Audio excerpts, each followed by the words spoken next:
오늘은 베드로에게 소망을 주신 예수님이라는 제목으로 말씀을 전합니다. 우리는 저번 주 예수님 안에 있는 생명에 대해서 말씀을 나누었습니다. 예수님의 생명이 영원한 생명이라는 것을 함께 나눌 수 있었습니다. 저번 주에는 예수님을 만나고 예수님 안에 있는 생명을 누리는 안드레에 대해서 함께 말씀을 나누었습니다. 오늘은 안드레를 통하여 베드로와 만나주시는 예수님에 대해서 나옵니다. 예수님은 베드로에게 장차 개발하리라는 소망의 말씀을 하여 주셨습니다. 오늘 말씀을 통하여 베드로와 만나주신 예수님은 어떤 분이신가 함께 묵상하며 은혜 받는 시간이 되시도록 축원합니다. 아멘. 40절, 41절을 보십시오. 40절, 41절. 자, 함께 읽어보겠습니다. 요한의 말을 듣고 예수를 쫓는 두 사람 중에 하나는 시몬 베드로의 형제 안드레라. 그가 먼저 자기의 형제 시몬을 찾아 말하되 우리가 메시아를 만났다 하고, 메시아는 번역하면 그리스도라. 아멘. 세례 요한의 말을 듣고 예수님을 따른 두 사람은 요한과 안드레였습니다. 안드레는 예수님과 함께 거하며 예수님이 약속된 메시아 그리스도라는 것을 깨닫게 되었습니다. 그는 세례 요한을 통하여 오실 메시아에 대해서 충분히 듣고 배웠을 것입니다. 그런데 예수님의 초청에 응하여 함께 거하며 충분한 시간을 함께 하였습니다. 함께 밥도 먹고 차도 마시고 예수님이 하시는 말씀을 듣고 교제하며 예수님을 가까이서 만나보니까 예수님이 바로 세례 요한이 말한 그리스도라는 것을 깨닫게 되었습니다.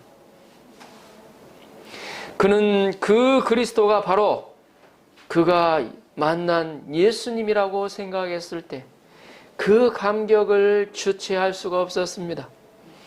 아니, 창세기부터 줄곧 그 많은 선지자들을 통하여 예언하셨던 그 메시아가 바로 자기 앞에 계신다고 생각해 볼 때 여러분은 어떤 생각이 들었겠습니까?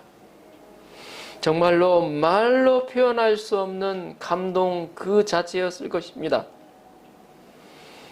그는 혼자 간직하고 있을 수 없었습니다. 그래서 가장 가까운 형 베드로를 찾아갔습니다. 그리고 그의 벅찬 감격을 말했습니다. 형, 내가 메시아를 만났어. 우리는 인생을 살면서 좋은 만남을 가지는 것이 정말로 중요합니다. 또 좋은 만남을 위해서 기도해야 합니다. 좋은 부모, 또 좋은 친구, 좋은 스승을 만나야 합니다. 또 좋은 배우자도 만나야 합니다. 학창시절 좋은 친구를 만나는 것은 인생의 친구를 만나는 것입니다. 더욱이 좋은 스승을 만나는 것도 정말로 중요합니다. 우리 선이가 고등학교 1학년 때 만난 선생님을 입에 마르도록 칭찬하는 것을 보았습니다.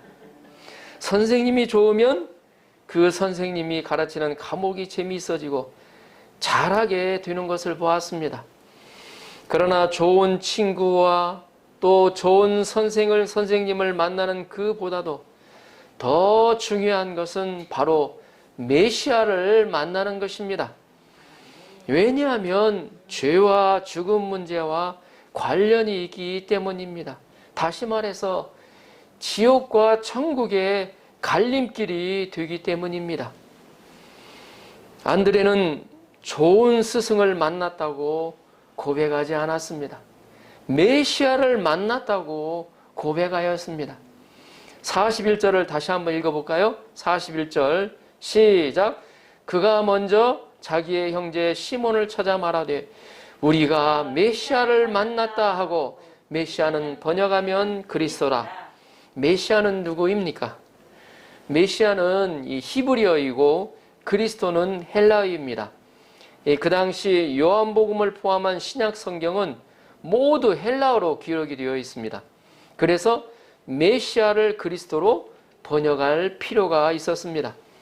그리스도는 우리말로 구원주, 구세주라는 의미가 가깝습니다. 세상을 죄로부터 구원할 분이시라는 뜻입니다. 그리스도 예수님은 인생들의 가장 근본적인 죄와 죽음 문제를 해결하시고 우리를 근본적으로 구원해 주실 수 있는 분이십니다. 우리를 지옥에서 천국으로 옮겨 주실 수 있는 분이십니다. 우리의 모든 문제를 근본적으로 해결해 주실 수 있는 분이십니다. 그러나 그리스도를 구원주라고만 말해서는 조금 부족합니다. 그리스도는 구원주일 뿐만 아니라 나다니엘이 고백한 것처럼 현재 살아계신 하나님의 아들이요 왕이 되신다는 것입니다. 왕 중에 왕입니다. 온 우주와 천지를 창조하신 창조주시요 참다운 왕이 되신다는 것입니다. 예수님은 영원히 우리 마음을 성령으로 다스리는 왕이 되십니다. 그리스도 예수님은 우리 마음속에 영원히 살아계신 분이십니다. 나의 생명이 되어주시는 분이십니다. 우리 마음을 다스리시고 우리에게 소원을 주시고 때로는 힘을 주시고 일하시는 분이십니다. 우리와 영원토록 함께 하시며 표적과 기사를 행하여 주십니다. 장차 마지막 날에 다시 오셔서 우리 몸을 구원하시고 우리를 변화시켜 새 하늘과 새 땅으로 인도하여 주시는 분이십니다. 안드레는 이런 메시아를 만났습니다. 그리스도 예수님을 만난 사람만이 사망에서 생명으로 옮겨지고 지옥에서 천국으로 옮겨집니다. 그래서 안드레는 사망에서 생명으로 지옥에서 천국으로 옮겨지는 놀라운 축복을 받게 된 것입니다. 그런데 우리는 예수 그리스도를 한 번 만났다고 만족해서는 안 됩니다. 계속 만나야 합니다. 그 예수님과 계속 교제를 가져야 한다는 것입니다. 계속 만나야 하는 이유를 예수님은 요한복음 15장 포도나무 비유에서 말씀하여 주셨습니다. 나는 포도나무요 너희는 가지라. 그가 내 안에 내가 그 안에 거하면 사람이 열매를 많이 맺나니 나를 떠나서는 너희가 아무것도 할 수 없습니다. 아멘. 우리는 예수님을 항상 새롭게 만나야 합니다. 어제 만났다고 하더라도 나는 예수님 만났으니까 이제 괜찮아 그런 게 아니고 계속해서 예수님을 또 다른 모습의 예수님을 만나야 합니다. 왜 그렇습니까? 예수님을 깊이 알아가면 알아갈수록 우리가 누리는 천국은 하나님 나라는 더 넓어지고 깊어지기 때문입니다. 아멘. 뿐만 아니라 안드레는 자기 형인 베드로에게 내가 그리스도를 만났다고 전하였습니다. 증거하고 전하였습니다. 가장 좋은 전도는 바로 간증입니다. 내가 예수님을 만나고 내가 예수님을 체험한 것을 전하는 것이 가장 좋은 전도입니다. 전하면서도 자기도 은혜를 받습니다. 저는 이걸 많이 경험했습니다. 우리는 예수님이 그리스도라는 사실을 우리가 사랑하는 사람들에게 전해야 합니다. 우리가 사랑하는 어때요? 부모님, 우리가 사랑하는 형제들, 자매들에게 전해야 합니다.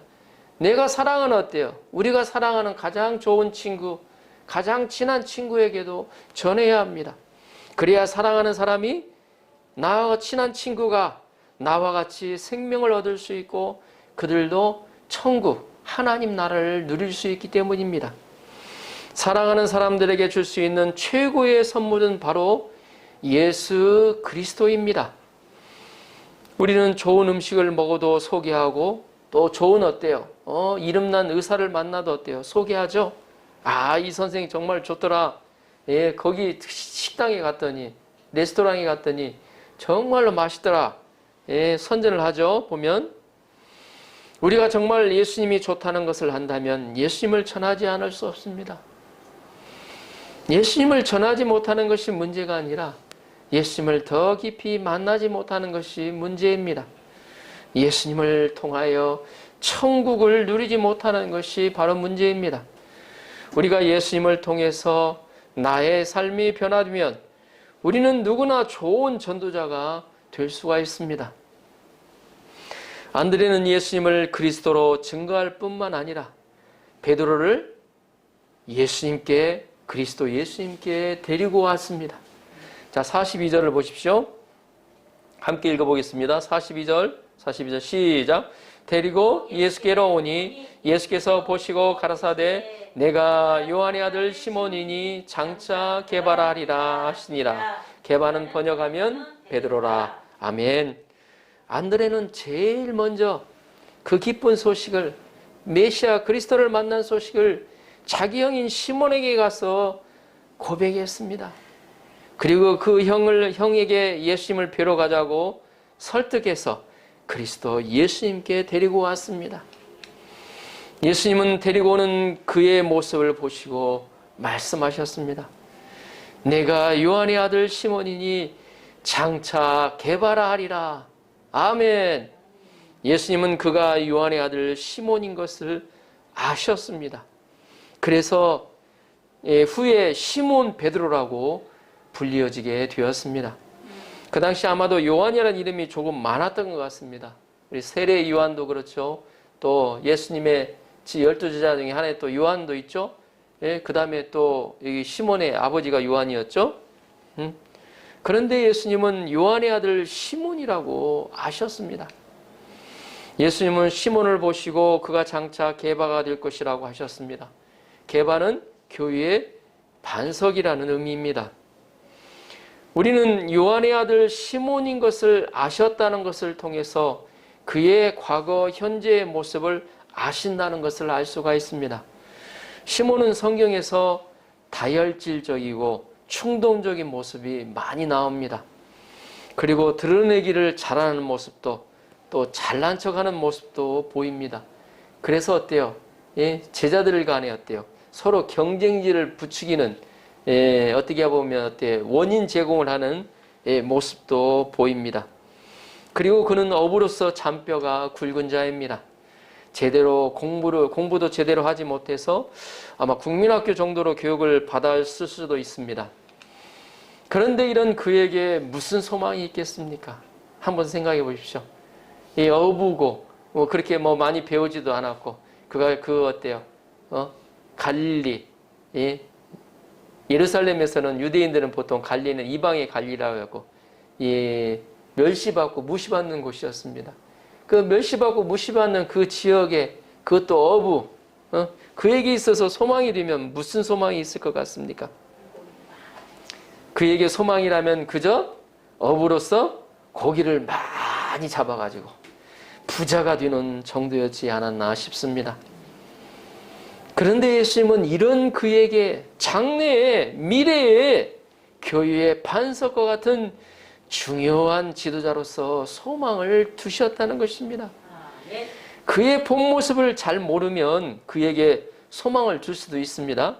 넌 장차 잘 될 거야. 큰 인물이 될 거야.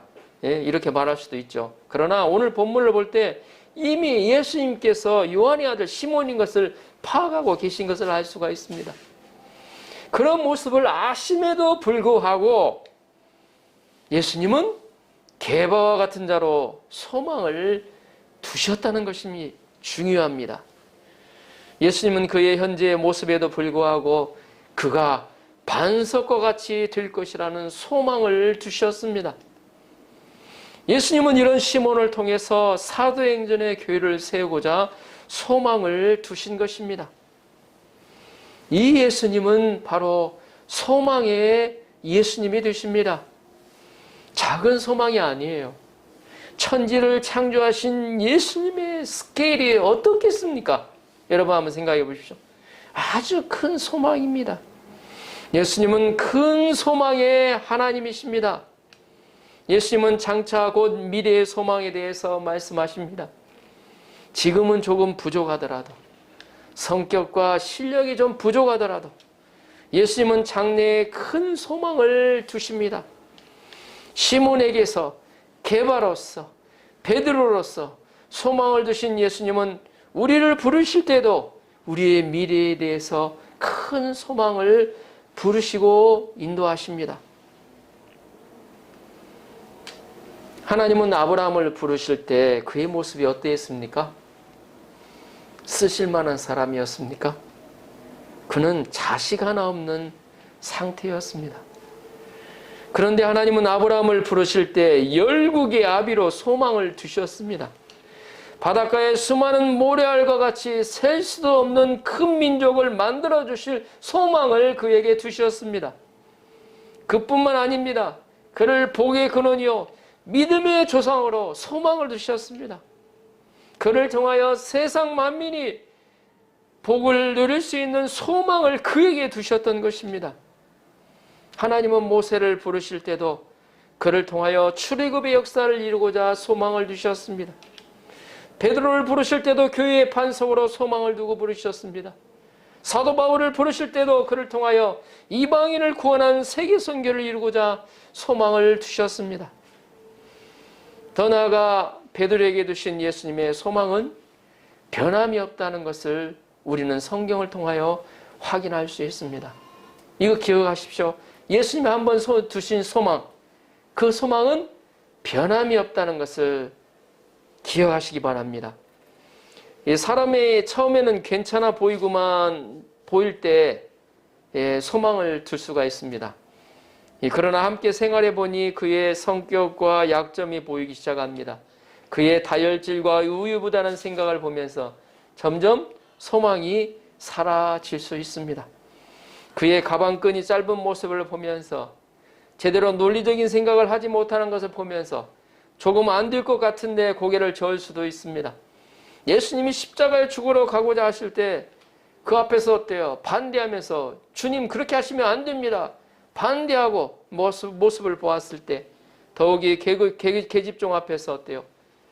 3번씩이나 예수님을 모른다고 맹세까지 하면서 부인하는 모습을 보았을 때 내가 너를 잘못 보았구나 하며 소망을 접어버릴 수도 있었습니다. 그러나 예수님은 그렇게 하지 않으셨다는 것입니다.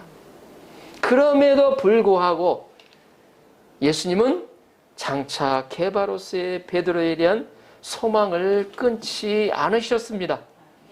계속해서 그 소망 가운데 부족하더라도 인도하여 주셨습니다.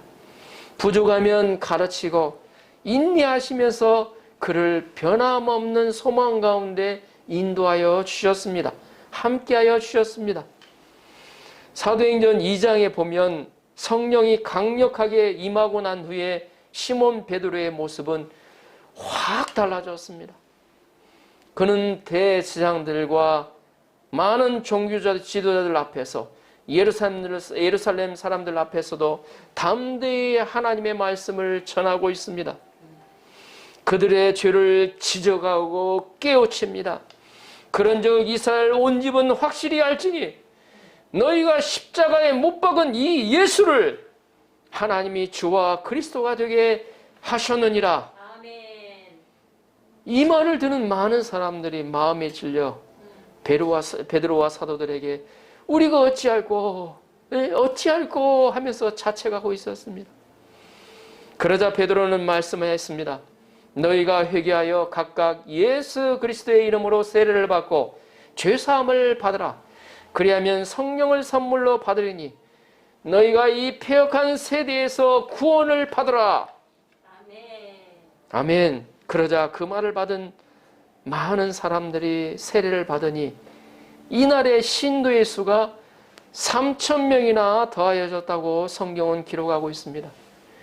30명이 아니에요. 300명도 아닙니다. 1,000명도 아닙니다. 하루아침에 어때요? 베드로의 그 어때요? 메시지를 듣고 나서 3,000명이나 회개하며 더하여졌다고 성경은 기록하고 있습니다. 수많은 사람들이 자신의 죄를 회개하고 예수 그리스도를 영접하는 어때요? 기적이 일어났습니다. 그로 인해 예루살렘 교회가 시작되게 되었습니다.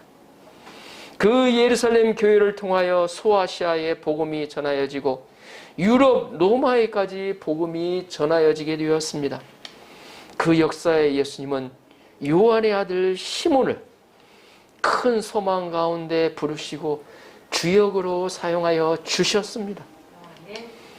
그 소망이 이루어질 때까지 변함없이 함께하여 주셨습니다. 이 주님은 참 소망의 하나님이 되십니다. 아멘.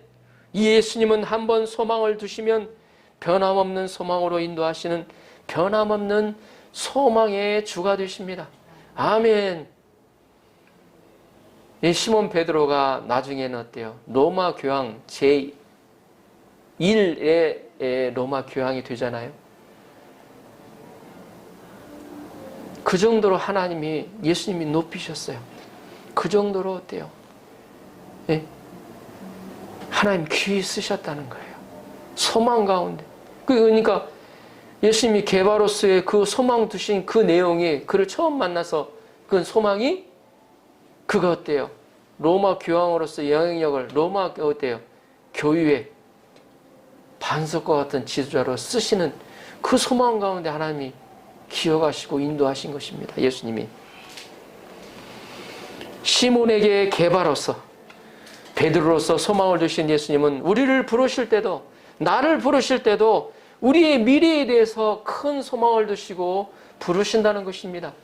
나에게도 예수님이 어때요? 베드로에게 어때요? 두신 소망을 가지고 나에게도 그 소망 가운데 부르신다는 것입니다. 더 나아가 이 주님은 변함없는 소망 가운데 인도하시고 그 소망이 이루어질 때까지 우리와 함께 하시는 분이십니다. 이 얼마나 큰 은혜입니까? 제가 증인입니다. 저는 예수님의 소망으로 다시 일어난 자입니다. 인정받으며 살아왔던 제게 대학 3학년 F학점을 받은 것은 제 인생에 있어서 가장 큰 수치요, 기억하고 싶지 않은 점수입니다. 얼굴을 들고 다니지 못하는 수치스러움과 자신에 대한 절망과 앞으로 미래에 대한 어떻게 취직하며 살 수 있을까 하는 두려움으로 힘든 나날을 보내야 했습니다. 그런데 이런 저 자신에게 일어설 수 있게 한 힘이 된 것은 3번 부인한 베드로를 내치거나 버리지 않으시고 변함없는 소망을 두신 예수님을 만났기 때문입니다. 그를 통해 예수님은 나의 연약함과 허물 가운데서도 내게 두신 소망은 변함이 없다는 것을 깨우쳐 주셨습니다. 나의 인정받은 근거가 사람들의 칭찬과 인정이 아닌 예수님의 소망에 두게 되었습니다. 그러자 저의 연약함과 허물에 정죄하고 요구하기보다 인정하고 사랑하게 되었습니다. 그동안 많은 절망적인 상황 가운데서도 변함없는 소망의 주님을 바라보며 자신을 격려하며 다시 일어서 도전할 수 있는 힘을 얻었습니다. 예수님은 저의 변함없는 소망을 주시는 주님이시오 왕이심을 이 시간 고백합니다. 이 시간 다시금 주님의 음성을 듣습니다. 내가 기만의 아들 혜영이니 장차 개발하리라. 아멘. 아멘. 현재 저의 모습 가운데서도 장차 교회의 반석과 같은 자요, 일본 교회의 영적 부흥의 반석과 같은 자로 쓰실 것을 믿습니다. 아멘. 주님께서 인도해 주시기를 기도합니다. 아멘. 우리는 나에게 두신 부르심의 소망을 보고 영접해야 합니다. 나의 현재의 모습을 보면서 나도 소망 둘 수 없는 나의 모습을 보며 절망하지 마시고, 나를 잃은 나 가운데서도 하나님이 나를 어떻게 바라보시고 나에게 어떤 소망을 두고 계신가를 오늘 말씀을 통해서 자신의 마음을, 하나님의 음성을 듣기를 원합니다. 아멘. 그때 우리는 위대한 사명인이 될 수 있습니다. 내가 잘나서 사명인이 되는 게 아니고, 내가 능력이 있어서 사명인이 되는 게 아니고, 예수님의 소망이 위대하기 때문에, 예수님의 소망이 크기 때문에, 예수님의 소망의 사랑이 크기 때문에 위대하게 되는 것입니다. 꼴찌의 소망이라는 예화를 잠깐 소개해 봅니다. 러시아의 작가 톨스토이, 아주 유명한 작가죠. 그는 대학에서 계속 낙제 점수를 받았다고 합니다. 교수들은 그에게 배우기를 포기한 젊은이라고 이름 붙였다고 합니다. 그러나 그가 성경을 통해 지혜를 얻고 나서 그는 전쟁과 평화 등 많은 명작들을 남겼습니다. 여러분 잘 아는 프랑스 조각가 로댕은, 로댕 잘 알죠? 생각하는 사람. 예술학교 입학을 3번이나 거부당한 꼴찌였다고 합니다. 그의 아버지는 이렇게 통탄했다고 합니다. 이런 바보가 왜 우리 집에서 태어났는가? 네? 그러나 그는 조각가로서 세계적인 명성을 얻은 사람이 되었습니다. 아인슈타인은 선생님으로부터 정신 발달이 느리고 환상에 사로잡힌 아이라고 무시당했습니다. 나는 이 아이를 가르칠 수 없으니 집에 가서 어때요? 가르치시라고 거부하는 무시를 당했습니다. 그러나 그는 지금 어떻게 되었습니까? 아인슈타인의 상대성 이론을 천재로 평가를 받고 있습니다. 영국의 성직자 제레미 테일러는 하나님은 꼴찌를 택해서 1등으로 만드신다. 하나님의 일꾼들은 연약했음에도 불구하고 하나님을 의지하고 신뢰했기 때문에 위대한 일을 성취했다고 고백했습니다. 하나님은 소망을 두지 않는 백성은 아무도 없습니다. 어느 누구도 없습니다. 소망을 두지 않는 백성은 어느 누구도 없습니다. 다 소망을 두신다는 것입니다. 반드시 부르신 자에게는 큰 계획과 소망 가운데 부르시고 인도하시고 함께 하신다는 것입니다. 결론적으로 예수님은 우리를 죄와 죽음 가운데서 구원하실 수 있는 유일한 구원자 그리스도가 되십니다. 참된 왕이 되십니다. 그리고 이 그리스도 되시는 예수님은 소망의 주님이 되십니다. 작은 소망의 주님이 아니요 큰 소망의 주님이십니다. 이스라엘의 그 어부 한 사람, 그 베드로에게 세계에 지금도 어때요? 베드로를 사모하는 사람들이 얼마나 많습니까? 그 유명한 그 사모하는 사람으로 만들어 주셨어요. 베드로가 그렇게 되려고 했습니까? 하나님이, 예수님이 그렇게 만들어 주셨어요. 변함없는 소망 가운데 인도하시는 주님이십니다. 이 주님이 계시기에 우리는 어때요? 그 주님만 따라가면 돼요. 이 주님을 찬양합니다. 이 주님으로 인해 시몬처럼 베드로로 크게 쓰임받는 저와 여러분들이 되시도록 축복하며 기도합니다.